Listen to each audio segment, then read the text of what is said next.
सोमनाथाय नमः। ॐ मल्लिकार्जुनाय नमः। ॐ महाकालेश्वराय नमः।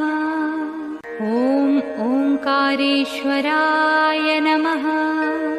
ॐ वैद्यनाथाय नमः। ॐ भीमशंकराय नमः। ॐ रामेश्वराय नमः। ॐ नागेश्वराय नमः। ॐ विश्वेश्वराय नमः। ॐ त्र्यंबकेश्वराय नमः।